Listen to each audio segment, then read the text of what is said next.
So the reason that we came up with Aragon was that we saw that the world was full of unfairness, and it was full of bureaucracy, and it was full of governance failures, both at the a small level, like it is impossible for someone in one country to directly interact and trade and create something together with someone from another different country without the need of huge bureaucracy and huge intermediation and huge censorship as well.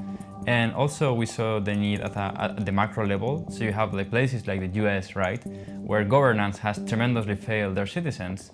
So we thought, something really fails here in the governance layer of society. So let's try to redo it again and create something new.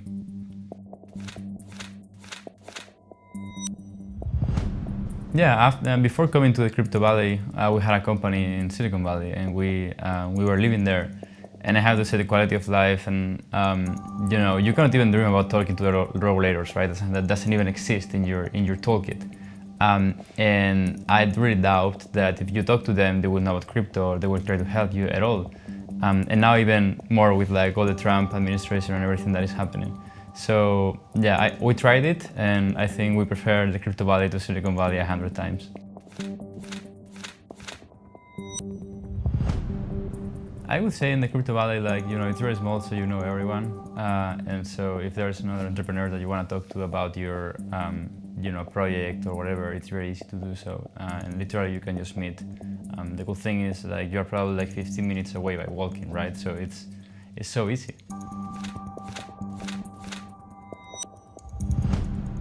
And I could say something that I really like about Crypto Valley is it lets you focus and lets you work, skipping all the noise. And I get the sense that in these other big cities, you have all of that noise, which is very stressful and adds up to the whole, crazy stress that you have because you are in crypto, right? So what you want to do is minimize that stress, and I think Crypto Valley has really helped.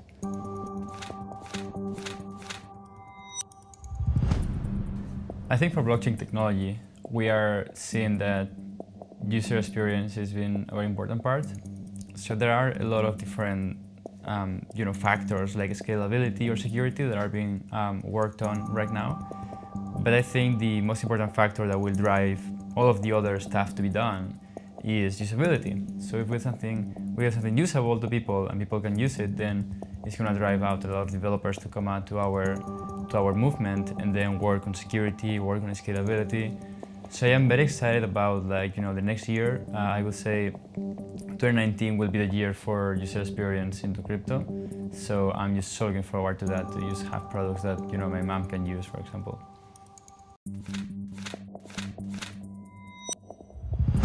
So it's very important to be there, and it's very important to have each of you contributing towards that same mission.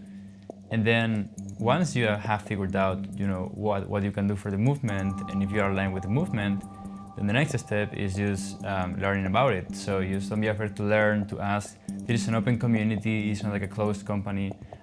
You can just chat on forums and send messages to people, meet with people, go to beers, hangouts, all of these things. And you will be welcome, because we are trying to have more and more people inside this movement, because we are really understaffed. It is very hard to find people and talent in the crypto space for building everything that we have to build. So we have a lot of work. If you can help, just come to the crypto community.